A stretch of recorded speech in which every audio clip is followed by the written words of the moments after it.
자, 이번엔 세 가지 키워드로 시장을 들여다보는 마켓 트라이앵글 시간입니다. 도말씀의 이경수 하나증권 수석연구위원과 함께합니다. 안녕하십니까? 예, 안녕하세요. 자, 첫 번째 키워드부터 바로 확인해 보도록 할게요. 첫 번째 키워드는 마두로 축출입니다. 지금 시장에서 이 마두로 체포와 관련해서 여러 가지 의견들이 나오고 있는데 이거를 지정학적 리스크의 완화로 받아들여야 될까요? 아니면 심화로 받아들여야 될까요? 일단 저희가 이제 그 마두로 축출이 됐다라는 뉴스를 이제 접하고과 동시에 이제 예. 상황이 종료가 되어 버렸잖아요. 그래서 그렇죠. 이것을 어떻게 보면 이제 리스크가 이제 올라왔다가 바로 완화되는 시점이 아닌가라고 일단은 생각을 하고 있습니다. 그래서 시장에 미치는 영향은 이렇게 크지는 않다라고 저는 이제 조심스럽게 이제 예상은 해 봅니다. 네. 어쨌건 이 지금 이제 마두로의 축출에 대한 어떤 그 의미 여러 가지로 생각할 수는 있겠지만 일단 뭐 독재 국가에 대한 어떤 일종의 경고이고 그렇죠. 이거에 대한 어떤 그 이제 이런 것들 이제 민주화를 시켜서 전 세계적으로 이제 독재 자들한테 어떤 이제 그 경고가 되는 것 같고요. 네. 그리고 이제 석유를 일단은 좀 이제 얘기를 안 할 수가 없을 것 같아요. 이제 전 세계에서 가장 큰 이제 매장량을 보유하고 있는 베네수엘라이기 때문에 이런 컨셉에 대해서 좀 생각을 해야 된다. 근데 이제 석유에 대한 어떤 얘기를 하는 것이 미국에 분명히 이제 이득이 되겠지만 특히나 미국의 이제 인플레이션을 이제 완화할 수 있는 그런 영향을 줄 수 있다. 왜냐하면 지금 이제 베네수엘라의 어떤 그 이제 생산량이 어떤 본인들이 가지고 있는 이제 매장량에 비해서 상당히 좀 낮습니다. 그래서 사우디보다도 더 높은 이 매장량을 보이고는 있지만 네. 생산량 자체가 상당히 좀 낮기 때문에 뭐 이제 엑슨모빌이라든지 쉐브론이라든지 이런 기업들이 진출을 했다가 이제 이 어떤 베네수엘라의 어떤 그 일방적인 국유화 이런 것들을 네. 통해서 기본적으로 이제 엑슨모빌과 쉐브론의 어떤 그 원유권 이런 것들이 이제 지켜지지 못했던 측면이 있거든요. 그래서 일단 뭐 여러 가지 미국 기업들을 기업 측면에서 여러 가지 이제 원유 측면에서 기업을 좀 올릴 수 있다라는 측면 그리고 이제 석유를 이제 선점할 수 있다는 측면의 측면 그리고 인플레이션까지도 잡을 수가 있다. 그러니까 생산량을 좀 높이면서 글로벌 이제 원유 생산량을 전체적으로 높이게 되면 네. 유가가 많이 안정이 될 수가 있잖아요. 그래서 그렇죠. 이런 측면으로 좀 생각을 하고 있습니다. 그리고 뭐 중국에 대한 경제도 분명히 있을 수도 있을 것 같아요. 일단 뭐 베네수엘라의 그 원유 생산량의 한 80%가 이제 중국향이었습니다. 그렇죠. 그래서 이런 것들을 일단 어느 정도 좀 차단을 하면서 중국과의 중국을 어떤 정도 이제 견제를 한다라는 측면 그리고 이제 중국도 이제 베네수엘라의 어떤 그 채권국입니다. 그래서 이런 이제 채권 관계가 어떻게 될 것인지에 대한 것들도 어떻게 보면 미국의 손에 지금 달려 있는 측면이 있기 때문에 네. 그런 측면이 있고 그리고 뭐 금하고 은 이런 원자재하고는 사실 이제 크게 무관하다라고 저는 판단을 하고 있습니다. 기존에 이제 금하고 은 같은 경우에 일단 수요가 계속 좀 늘어나고 있었던 상황이었고 물론 이제 안전 자산도 맞지만은 네. 안전 자산보다는 최근에는 이제 인플레이션 해치 측면으로 조금 더 저는 좀 이제 또 높은 영향을 미친다라고 좀 보고 있습니다. 그래서 일단은 이 금과 음 같은 경우에는 상승세가 계속 좀 지속되는 그런 흐름이 예상이 된다 이렇게 좀 판단을 하고 있습니다. 국제유가 쪽은요, 당분간 뭐 조금 더 오르게 될까요? 방향성은 어떻게 보시죠? 단기적인 어떤 지정학적인 리스크가 있다라고 하면 소폭은 올라갈 수 있다고 봅니다. 그래서 뭐 1%, 2% 정도는 좀 올랐다가 기본적으로 이제 펀더멘탈에 기결이 될 수밖에 없는데 유가 베네수엘라가 지금 엑슨모빌하고 이제 쉐브론이 다시 이제 네. 과거와 같이 이제 계속 진출이 돼서 이제 원유를 계속해서 채굴을 하고 이런 것들을 이제 유통을 하게 된다면 기본적으로는 이제 유가의 국제 유가를 좀 이제 안정을 할 수 있는 그런 역할이 되지 않을까 이렇게 생각을 하고 있고요. 아무래도 이제 뭐 지금 중국에 대한 얘기가 좀 많이 나오고 있는데 이제 예. 중국의 유전 시설이 일단은 이제 무의미해질 수 있다라는 측면도 좀 있는 것 같고요. 중국의 어떤 그 채권 손실이 좀 불가피할 것이다라는 측면도 있고 그리고 그런 부분들도 있는 것 같아요. 뭐 대만 침공처럼 이게 좀 패권 경쟁이 확대될 가능성이 있지 않겠냐. 미중 갈등 트리거가 되지 않을까 좀 우려되는 그런 목소리도 있는 것 같은데 그 부분에 대해서 어떻게 생각하시죠? 일단은 그런 흐름은 계속 이어지고 있었고 예. 조금 더 심화되지 않을까 이렇게 좀 생각을 하고 있습니다. 예, 아무래도 이제 미국하고 중국 같은 경우에는 뭐 계속해서 뭐 지금 관세 전쟁이라든지 네, 이런 그렇죠. 것들을 통해서 계속해서 끝난 게 부각이- 아니죠, 사실. 그렇죠. 계속해서 좀 예. 일어나고 있는 상황인데요. 그래서 지금 이제 중국의 어떤 유전 시설이 지금 어떻게 될 것인지 그리고 주권이 아니 중국의 어떤 베네수엘라로부터 이제 받아야 되는 그런 채무, 네. 채권 이런 것들을 어떻게 처리를 할 것인지에 대해서는 조금 더 지켜봐야 될 것 같고 이를 통해서 중국은 이제 뭐 미국산 대두 이제 수입을 조금 이제 뭐 중단한다거나 네. 이제 히토류 수출 제한 이런 것들을 계속 통해서 이런 부분은 이제 기존에 트럼프가 상당히 좀 민감한 부분이라서 이제 중국을 날아가서 중국까지 가서 이런 것들을 이제 협상하고 오고 막 그러지 않았습니까? 그래서 그렇죠. 이런 이 갈등적인 부분이 조금 다시 부각이 될 수 있다는 측면 이렇게 좀 판단할 수 있겠지만 네. 일단은 뭐 단기적으로 봤을 때는 이제 시장에 큰 영향을 미치기는 좀 어렵다. 그래서 중국의 어떤 그 입장이라든지 이런 것들을 언론 보도를 통해서 좀 한번 확인을 해봐야 된다 이렇게 판단하고 있습니다. 네. 뭐 미중 패권 경쟁에 영향을 미칠 수는 있겠지만 단기적인 이벤트가 되지 않을까 생각이 들고요. 두 번째 키워드 확인해 볼까요? 두 번째 키워드는 4,300 돌파입니다. 새해 첫날에 4,300을 돌파하면서 우리 시장도 좀 기분 좋게 출발을 했는데 제뉴어리 이펙트, 그러니까 1월 효과를 좀 기대해봐도 괜찮을까요?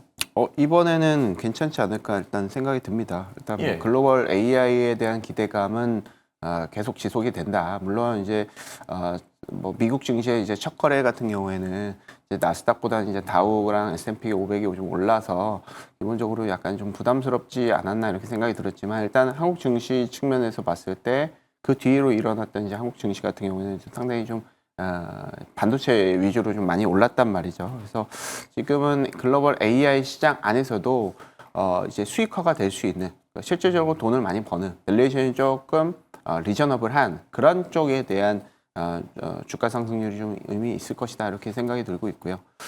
그런 측면에서는 이제 한국 증시 측면에서는 뭐 미국 이제 나스닥이라든지 AI에 대한 버블 논란도 여러 가지 있겠지만은 기본적으로 이제 이익이 너무 좋다. 그래서 올해 삼성전자 이제 영업이익이 거의 100조 가까이로 예상이 되고 있고 하이닉스도 한 80조 이상일 것이라고 예상이 되고 있습니다. 이 추정치 자체가 계속해서 높아지고 있고 그런 측면이 있기 때문에 한국의 이 모멘텀은 상당히 좀 부각이 될 수가 있다 이렇게 좀 판단하고 있고 그 안에서도 한국 안에서 이 재정 정책이라든지 이런 것들이 계속해서 상당히 적극적으로 일어나고 있는 풍부한 유동성 환경이 이를 뒷받침해주고 있다는 측면에서 봤을 때는 한국 증시는 뭐 4,300을 넘어서 5,000원까지도 일단은 단기적으로는 예. 의미가 있지 않을까 이렇게 생각을 하고 있고요. 특히나 이제 원달러 환율 같은 경우에는 상승을 하면서 뭐 다시 이제 재차 상승을 했습니다. 한국의 어떤 정부에서의 어떤 그 정책적인 어떤 움직임에도 불구하고 사실 원달러 환율 같은 경우에는 저희가 뭐 우상향 곡선을 뭐 기존의 30년 동안에도 그렇지만 앞으로도 계속 이어질 수밖에 없다라고 생각합니다. 물론 이제 속도의 문제는 있겠지만 어쨌든 원달러 환율이 기존에는 좀 올라가는 측면에서 웬들 수급을 조금 단기적으로 좀 이제 약간 둔화시키지 않을까라는 측면이 있겠지만은 지금은 이제 뭐 반도체 업종도 그렇고 자동차 업종도 그렇고 자본재 이런 쪽의 실적이 상당히 좀 좋은데 그들이 모두 다 이제 수출 기업들이에요. 그래서 원달러 환율 상승이 펀더멘털 상승으로 어느 정도 좀 귀결이 된다면 물론 이제 원달러 환율이 급등을 하면 안 되겠지만 이렇게 완만한 상승에서 이런 밸류에이션 측면에서 상당히 좀 낮춰질 수 있는 그런 흐름으로 나타난다라고 한다면 외인들은 오히려 실적을 확인하고 재차 국내 증시에 이제 들어올 수 있는 그런 컨셉이다. 그래서 원달러 환율과 우리 국내 증시의 어떤 관계는 예전에 비해서는 많이 훼손이 됐고 오히려 원달러 환율 상승과 국내 증시의 어떤 그 상승세라든지 외인들의 수급은 약간 동행할 가능성이 높다. 이렇게 저는 판단을 하고 있습니다. 네. 그리고 만약에 1월 효과 힘입어서 증시가 오른다면은 올해 부장 예고편으로 좀 봐도 괜찮을까요? 어떻게 생각하시죠? 일단 이제 반도체가 언제 이제 피크를 찍을 것인지. 그러니까 예. 반도체는 올해 이제 실적이 상당히 좀 가장 좋은 업종인 것도 맞지만은 좀 이제 시크릿한 업종이라고 저희는 확인을 해야 될 것 같아요. 왜냐하면 어떤 이제 반도체를 우리가 이제 생산하는 데 있어서 그 시설 설비라든지 이런 쪽은 이제 감가상각의 이슈에 노출이 될 수밖에 없습니다.